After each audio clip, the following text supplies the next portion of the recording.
Olá, queridos amigos, queridas amigas, estamos de volta com o nosso programa Semeando Espiritualidades, Diálogo e Crítica.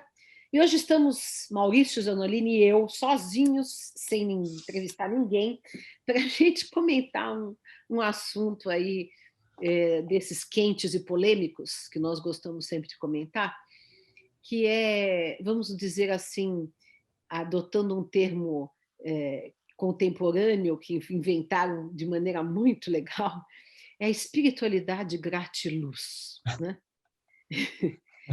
Porque, assim, está cheio, né, na internet dessa espiritualidade. Aliás, eu até estava comentando com o Maurício antes da gente gravar que tem um personagem muito engraçado daquela série Embrulha para Viagem, que se chama o Mestre Gaia, né? Então ele aparece, estou mandando uma bola de energia para você, eu estou aqui retirado na fazenda de não sei quem, do meu pai, estou me reinventando, mas a reinvenção dele sempre implica coisas caríssimas, né? Então ele fala para as pessoas de maneira mais cínica e inconsciente: você tem que se reinventar, você está sem comer, você tem que se reinventar, você não precisa comer um caviar, você pode comer um peru, sabe, um tipo de coisa desse, é assim que ele fala, né? É total Então, inconsciência social, total. total inconsciência social, né? Então, existe toda uma linha, né, que começa na autoajuda, que vai para a espiritualidade, que tem todo um jargão, né, que todo mundo usa hoje em dia. Jargão não fala mais em Deus, fala universo, graças ao universo, o universo me enviou, né? Como se o universo fosse uma pessoa, fosse uma entidade, né? Outra, namastê, né? Namastê, né? Todo mundo fosse hindu, né? Quer dizer, porque uma coisa é dentro do contexto né? Outra, gratidão, gratidão. O cara, assim, você manda um WhatsApp, qualquer coisinha, ó, por favor, tá aqui, tá. Ai, gratidão. Gente, sabe, obrigada, valeu, né?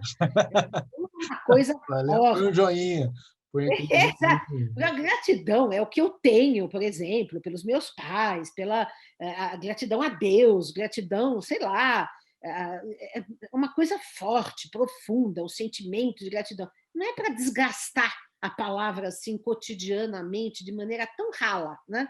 Você mandou um link, ai, gratidão. Gente, menos, Calma. Esse menos. esse termo gratilux, ele ficou mais conhecido, eu não sei se ele já existia antes, mas, eu fiquei sabendo dele numa reportagem da Fabiana Moraes para o site do Intercept, em que ela fala um pouco, ela fez uma imersão, ela chama de imersão nas redes, sociais do Gratilux, que é esses perfis de Instagram, né, que falam essas coisas de autoajuda, ou canais de YouTube e tal. E aí ela cunhou esse termo, eu acho que ela cunhou esse termo, gratilux, e ela cita lá alguns casos, né? E, de fato, isso hoje está bastante espalhado pelas redes sociais. Uma das coisas que ela aponta, antes da gente falar um pouco dos casos que ela cita, é que as redes sociais, os algoritmos das redes sociais, é, ajudam isso a ficar desse jeito fragmentado, né? Então, você, sei lá, você busca yoga, por exemplo. Você busca yoga, daqui a pouco você vai ver esse namastê, porque tem relação entre uma coisa e outra, e daqui a pouco você está num grupo só de meditação para, sei lá, para para não pegar Covid, por exemplo. Então, um grupo de meditação para você se proteger do Covid, e aí todo mundo no final fala namastê e manda no grupo gratidão, e é isso, assim, e aí e isso pode ter outras derivações, porque a rede vai te levando, vai apresentando para você outros perfis que falam essas palavras, tem essas palavras-chave. Entenda-se que, por exemplo, nós não estamos criticando a meditação, muito pelo Não, contrário, claro que né? não. A questão é o uso superficial, É, ralo, comercial, né? De conceitos tradicionais, de conceitos profundos, né? Então, quer dizer, um Gandhi falando da Namastê, um Tagore falando da Namastê é uma coisa. um Agora, a peso. cada 5 minutos a pessoa falar Namastê, não tem sentido, né? Não É, tem sentido, é. né? É a mesma coisa que nós absolutamente não estou desqualificando a espiritualidade que a gente, o programa nosso é sobre espiritualidade. A Exato. questão é que é uma espiritualidade alienada, né?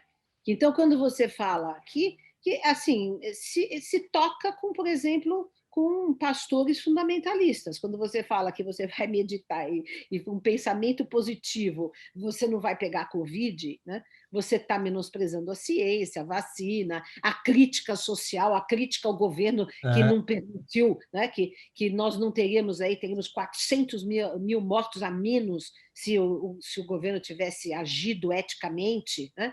Então, essas coisas quer dizer, é uma espiritualidade alienada, à é. direita, né? Cega, e alienante também, né? Eu acho que existe um pouco esse raciocínio, talvez isso seja um senso comum, né, de que essas coisas, uma coisa exclui a outra. Né? Então, por exemplo, se você é muito crítico em relação à política, à sociedade, as coisas como elas estão, e aí vem alguém e fala assim, mas a gente precisa orar, sabe? A gente precisa orar para essa pessoa tende a falar, mas que orar? Não é isso, Temos que pegar não é, em armas, porque temos que porque pegar em armas. a orar é uma alienação, tal. É, E o cara que fala assim, a gente tem que, sabe, a gente tem que orar, a gente tem que se conectar, porque isso é um processo que a humanidade está passando. Essa pessoa tende a, quando você fala assim, não, vamos para a rua, vamos lutar, a pessoa tende a achar que isso não é o caminho, é que essas coisas não são uma excludente da outra. Esse é o ponto. exato, mas é isso que a gente sempre. Por isso que o nosso programa é espiritualidade crítica, Exato, diálogo e exato. crítica, né? Porque exatamente o fato de. Quer dizer, você tem, de um lado, as pessoas que adotam uma postura política e acham que uma postura crítica em relação ao mundo tem que ser ateia, tem que ser desconectada de qualquer espiritualidade, porque toda espiritualidade é alienante, né? E você tem realmente os que adotam uma espiritualidade alienante, sim, né? Certo? Então, o que acontece? O caminho do meio, que é sempre melhor, como já dizia Buda e Aristóteles, né? É aquele em que nós conseguimos conciliar uma espiritualidade robusta, séria, profunda, e não essa light, superficial, né? De namastê e gratiluz, né? Com um espírito crítico, combativo, Isso, né? uma ação na Uma sociedade. ação militante social, né? É, Uma coisa não precisa excluir. Aliás, é o melhor que os dois se apoiem, né? Porque acontece que quando a gente milita, né, quando a gente luta por uma sociedade melhor e não tem a dimensão espiritual, muitas vezes é desesperador, porque você não vê perspectiva. Né? exato, exato. Você não vê perspectiva. E você não tem alívio. Né? Você não tem alívio. Então, a espiritualidade é um alívio, é um respiro, é uma conexão que pode te dar mais força, mais lucidez na Recarrega as luta. baterias para você ir lá É, de novo na luta, é isso, né? exatamente. Agora É, tem, por exemplo, a gente pode pegar os casos que a Fabiana Moraes cita, porque realmente tem essa situação em que parece que é, mas não é. E aí é aí que as pessoas entram, né? Então, por exemplo, dentro do espiritismo é conhecido, para quem não é espírita, talvez não conheça, tem um cara que é um escritor, um médium que recebe e psicografa obras e tal, que é conhecido, é o tal do Robson Pinheiro. Ele escreveu aí ao longo das operações Lava Jato, né, ali da perseguição ao Lula, a Dilma e tal. Ele escreveu alguns livros sobre romances, né, que eram psicografados contando sobre as trevas, os planos das trevas, dos e espíritos e sempre tal. dizendo que o PT era das trevas. E aí ele fala isso, quer dizer, que o PT e a A política, esquerda, né? a esquerda É uma era teoria conspiracionista mediúnica. mediúnica, reencarnacionista, é uma loucura total. Esse E cara, ele tem científica de mau gosto. total, total. Então, esse cara ele tem um projeto que chama Guardiões da Humanidade, que se você adere a esse projeto, você então foi recrutado pelos Guardiões da Humanidade para ser um guardião da humanidade. E aí tem trabalhos lá que eles fazem. Então, no dia tal, vamos fazer uma concentração para afastar a falange das trevas que está tentando entrar aqui. Daí no outro dia tem que fazer outra. E ele que vai dando os comandos ali, as pessoas que aderem e tal. E ela cita na reportagem que, assim, os primeiros vídeos que você assiste, que são abertos, né, é uma crítica à sociedade, falando que o capitalismo, que o consumismo, que as pessoas estão alienadas, que as pessoas... Mas, assim, para você assistir o vídeo 3, pague aqui. Então, assim, veja, é complexo, entende? E tem um aspecto que ela ressalta na reportagem também, que é o seguinte, esse tipo de espiritualidade ou de forma, porque é uma espiritualidade que passa a ideia de que você tem um ativismo, né? Um ativismo, no caso, espiritual para salvar o mundo. Então, É ela apocalíptico também, né? é, Apocalíptico. Um mas discurso ela, apocalíptico, né? mas ela te, digamos assim, preenche essa questão do ativismo social, mas é um social invisível, um social espiritual. Mas ela coloca a questão que é a questão, o problema principal, que é o seguinte: nós, guardiões da humanidade, somos, então, os escolhidos, Uhum. e as outras pessoas todas estão aí chafurdando nas trevas, né? E nós, os escolhidos, os eleitos, que já estamos acima, isso aí, todas as espiritualidades que têm esse desenho são problemáticas. E assim, basta lembrar uma coisa muito que as pessoas às vezes desconhecem, que o nazismo tinha uma espiritualidade, né? Exatamente. Esotérica, não sei o quê, se consideravam também eleitos. O próprio Hitler, né? Eles não eram absolutamente ateus, diferentes. Eles tinham uma proposta conspiracionista também, espiritual, né? Então, quer dizer, é preciso muito cuidado, porque quando você usa supostamente a espiritualidade, porque para mim isso é uma mistificação, né, na Com verdade. certeza. Né? Mas, enfim, quando você usa supostamente a espiritualidade para demonizar o outro, você já não está sendo. Você não está usando a espiritualidade legítima, verdadeira. Exato. A espiritualidade legítima, verdadeira, ela é compassiva, ela tem compaixão. Né? Outro dia aqui nós tivemos aquela entrevista com a Monja Kokai, que foi tão bonita, né? Ela falou isso, né? Quer dizer, a gente tem compaixão, a gente não tem ódio. Então, quando você adota um discurso de ódio em nome de uma espiritualidade, seja evangélica, seja esotérica, seja espírita, seja o que for, já não é uma espiritualidade legítima, né? Porque uma coisa é a crítica social, uma coisa é a militância de mudança social, outra é discurso de ódio, de exclusão do outro, de cancelamento do outro, né? De demonização do outro. É outra coisa, né? É. E, E e, mesmo isso que você está dizendo, ainda assim, você pode pegar tudo isso que você falou e ainda deturpar. Porque, por exemplo, as pessoas podem entender, então, que então eu tenho que ter compaixão para os espíritos, ou os irmãos, ou os pois é, inferiores, os que ainda são meus irmãos menores. Veja, o fato de você conceituar que existem maiores e menores já está errado, porque você pode cair, exato. como qualquer pessoa Não, pode. compaixão não é um ato Não é um ter ato de compaixão, cima para baixo. é um ato É isso. solidário, é um ato Exato. É igualitário, né? horizontal. Horizontal. Isso é uma coisa importante se dizer, porque senão fica peninha, né? Peninha. Peninha, não. Peninha é totalmente errado. Compaixão é amor, né? É amor, é compreensão, tal. O não ódio também, o não ódio, né? Não entrar na mesma vibe que aquele que está na. Agora, o que acontece é o seguinte: a espiritualidade crítica, ela é crítica em relação a si mesma também, né? É essa Exato. questão também. Porque todas as religiões, todas, independentemente de qual, né? Todas as teorias, todas as correntes, todas têm problemas, porque todas são humanas, né? Todas podem escorregar, todas podem praticar atos de opressão, de repressão, né? Então, uma espiritualidade crítica é aquela que se põe sempre em alerta, sem destruir a raiz espiritual, sem destruir a conexão com a dimensão transcendente do ser humano, se mantém em alerta, né, para não cair nos sistemas de dominação, nos sistemas do patriarcado, nos sistemas da mistificação, da ilusão, da comercialização, da exploração. Né?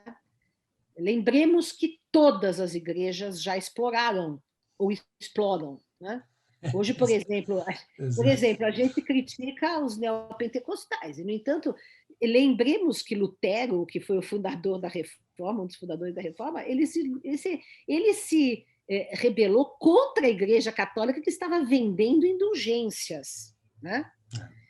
Eu, uma vez, em 2000, no ano 2000, parece que foi, eu publiquei um artigo que foi um escândalo. Aliás, eu tentei publicar em todos os jornais espíritas e não me permitiram, e aí eu publiquei eu mesma, né? Denunciando a exploração que estava sendo feita em volta do Chico Xavier, ele já muito velhinho, né? E, assim, vendendo fitinhas fluidificadas, camisetas assinadas, e assim ia, né? E eu vi com os próprios olhos isso, não foi ninguém que me contou. Então, eu publiquei uma denúncia, né, a respeito disso, e os espíritas se calaram a esse respeito também, né? Então, exploração comercial, né, exploração, dominação sexual, né, também, quantos, né? Quantos Infelizmente, isso gurus, médiums, né, quantos padres, pastores, todos têm, todas as religiões têm o seu lado obscuro, né? Então, por isso que nós temos que nos manter críticos em relação a isso, né? Sempre críticos, sem perder o fio de conexão, porque Deus não é culpado de nada disso, né? A dimensão que é pura, que é bela do ser humano, ela existe, né? Independente, né? Então, esse tipo de atitude que a gente tem que ter, né? Tem seguindo um pouco na reportagem, ela fala de uma outra frente, que é a medicina holística Gratilux, e aí ela vai puxar um aspecto que eu acho que é relevante mesmo, que é a questão assim da conexão com a nossa ancestralidade.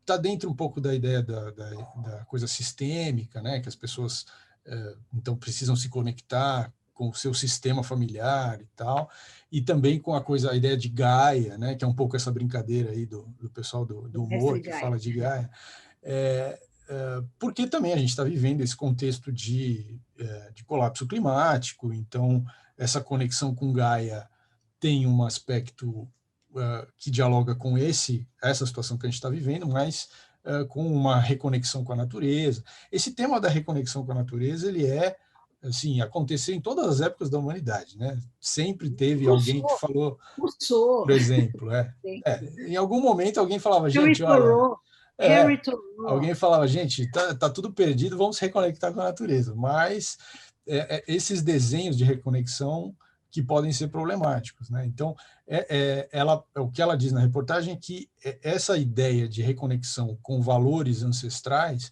pode ser usado por pessoas que querem se reconectar com valores conservadores, né? E aí isso é um problema, porque isso, de novo, rotula determinadas pessoas ou tipos de pessoas. Então, por exemplo, um exemplo que ela dá lá na reportagem: vamos nos reconectar com os valores ou com a feminilidade ancestral. Mas se essa feminilidade ancestral é o papel tradicional da mulher no casamento, na maternidade, isso é altamente problemático, porque, de novo, está indo contra a ideia de horizontalidade, de igualdade, de irmandade entre todos. Então, por isso que um terreno minado. Por isso que é preciso sempre estar alerta com o espírito crítico. Exato, né? Para achar esses... Com consistência teórica, né? Aqueles que estudam, de fato, as tradições em profundidade, qualquer uma delas, por exemplo, alguém que estuda profundamente o budismo, alguém que estuda profundamente o espiritismo, alguém que estuda profundamente o catolicismo nas suas diversas vertentes, que tem há tantas, né? Então, a pessoa ela tem consistência para falar e para fazer uma crítica, né? Para que a sua tradição espiritual não seja usada dessa maneira superficial, rasa, né? Frágil, né? Que é isso que é feito, na verdade, né? Quer dizer, você pega uma tradição espiritual que tem consistência, que tem profundidade, que também é passível de crítica, porque as tradições também têm os seus patriarcados, têm as suas as suas hierarquias, os seus enganos, etc. Porém, tem toda uma tradição de estudo dentro da questão da espiritualidade, da conexão, sei lá, por exemplo, a meditação, como que é feita, quer dizer, dentro das tradições é algo sério, é algo, né? Assim como, por exemplo, a mediunidade dentro do espiritismo kardecista é estudado, tem que ter um critério, não é assim de qualquer jeito, né? Então, quando as pessoas estudam, elas estão mais munidas, né, de elementos e estudam também as filosofias e as coisas contemporâneas. Então, quer dizer, para você combater o patriarcado nas religiões, você tem que estudar o feminismo também, né? Se você quer combater o racismo quando aparece nas religiões, você também tem que estudar os teóricos, né, do antirracismo, etc. Então, é isso, né? Para você ter uma postura crítica na sociedade, você tem que estudar aqueles que estão trabalhando para melhorar a sociedade, e com teorias consistentes, né? É isso, né? É isso. É. E, por fim, ela cita um caso do Eduardo Moreira, que é uma pessoa, talvez vocês conheçam, que é um cara que era classe média alta, e ele abandonou tudo e foi viver na rua. Então, assim, tem um aspecto interessante nessa reflexão que esse cara faz a respeito da questão social mesmo, e ele faz reflexões que vão além disso, né, da questão do Estado, o papel do Estado. Então, ele tem algumas análises interessantes, mas que também pode cair, e em geral cai, num discurso raso de que, então, você tem que viver, você tem que resolver as suas coisas por você. Quer dizer, não espere nada do Estado, não espere nada dos outros, viva uma vida simples, que também é uma coisa muito comum uma vida simples sem apegos materiais, e faça o seu. E aí isso desconecta a pessoa do coletivo, né? E isso, de novo, é um problema, né? Porque quando você se desconecta do coletivo, você pode dar margem a discursos absolutamente Individualista, né? destruição do outro, né? Porque o outro passa a ser irrelevante, passa a não ter assim, importância, Aliás, né? nessa questão da espiritualidade light, da autoajuda, o que permeia profundamente é um individualismo, né? É, Quer dizer, você se cura, você tem o pensamento positivo, no máximo você vai fazer uma caridade, mas você não vai lutar por um mundo melhor, né? Você não é convocado a assumir uma responsabilidade social, você é responsável, né, pela sociedade, né? Quer dizer, e aí o que acontece? As pessoas ficam naquele devaneio, né? Devaneio alienado, devaneio de espiritualidade, namastê, o gratiluz, e a pessoa não tem consistência, não tem ação social, não tem crítica, né? Ela está geralmente num lugar de fala, porque num lugar de fala privilegiado, né? É, muitas vezes, que é o é, caso, por exemplo, desse personagem, né, do Gaia, do mestre Gaia, cara, tem fazenda, tem isso, tem aquilo outro, né? E aí ele fala, estou me reinventando, não preciso comer caviar, eu posso comer peru, né? Então, quer dizer, sabe como é que é? É aquela, se não tem pão, por que não come brioche, né? Mais ou menos isso, né? é. Uma alienação completa da situação desesperadora da maior parte da humanidade, e no caso agora do Brasil também, né? Da fome, das mortes, das violências, de tudo. Quer dizer, como que a gente pode ter uma conexão espiritual, né? Compassiva se a gente simplesmente abstrai de todo o sofrimento dos seres humanos? Quer dizer, lembrando que, por exemplo, um Buda, a grande proposta dele era libertar o ser humano do sofrimento, né? Jesus, né, também queria, né, ele tomar sobre vós o meu jugo, né, e para consolar, né, as dores. Então, na verdade, há uma preocupação dos grandes espíritos de trazer alívio, conforto e justiça, né? Bem-aventurados os que têm sede de justiça, né? Diria Jesus no Sermão da Montanha. Então, é isso aí. Quer dizer, não dá para a gente não ter sede de justiça e se dizer uma pessoa altamente caridosa, boa, né? A primeira caridade que a gente tem que ter é a sede de justiça.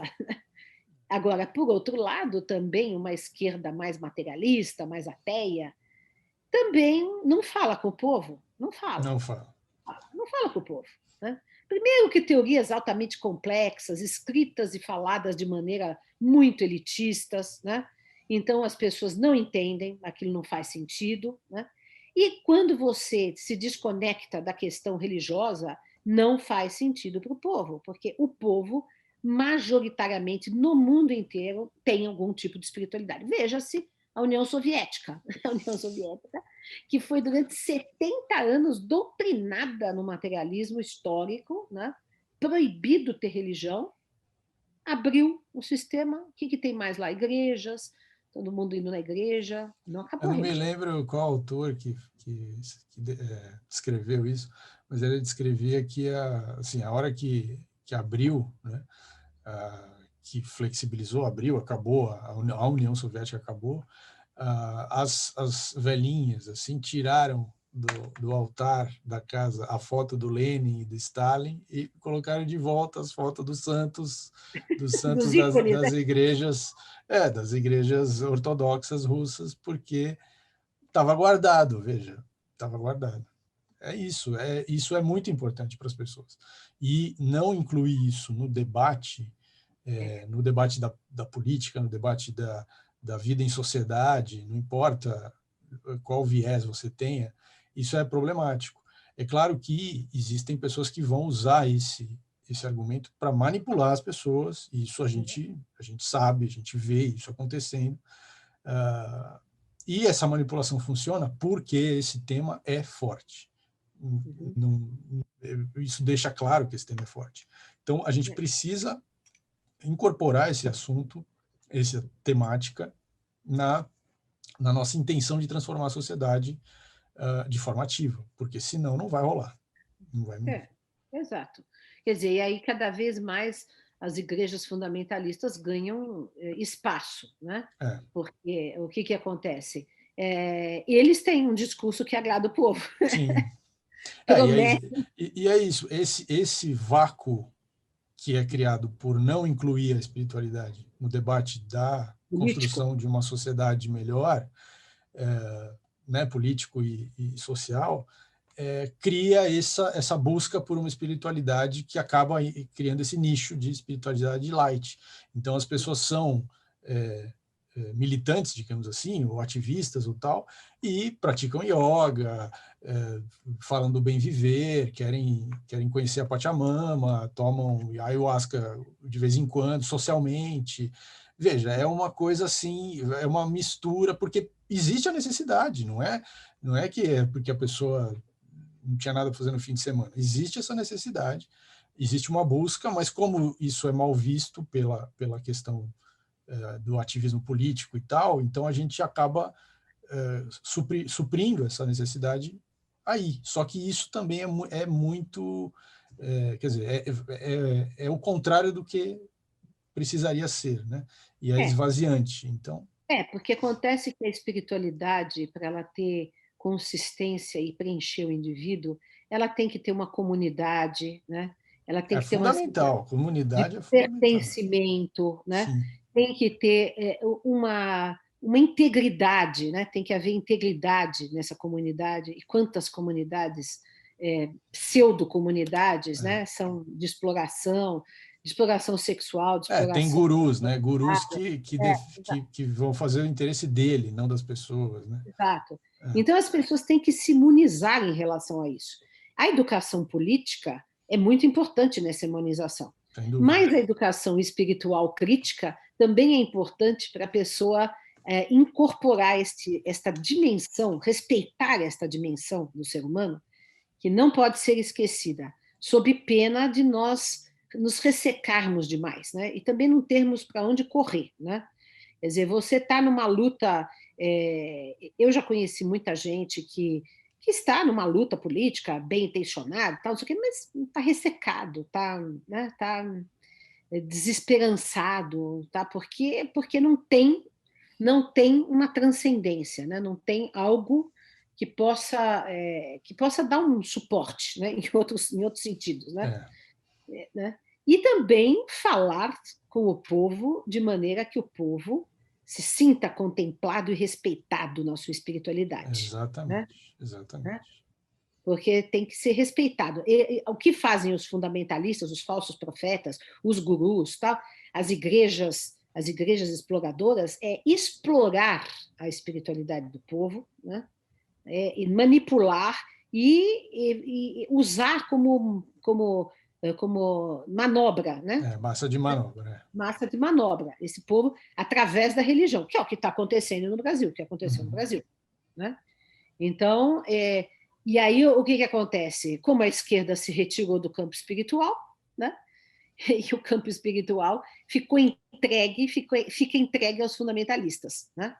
Então, essa é a importância de um canal como esse, né, do Paz e Bem, né? Exato. E todos os programas que temos aqui, né, porque são todas pessoas que são críticas, que são de esquerda, mas que mantêm uma espiritualidade, né, de todas das diversas tradições. Então, isso é muito importante. Mas temos que chegar, né, até a população, porque também fica em nichos pequenos esse discurso, né?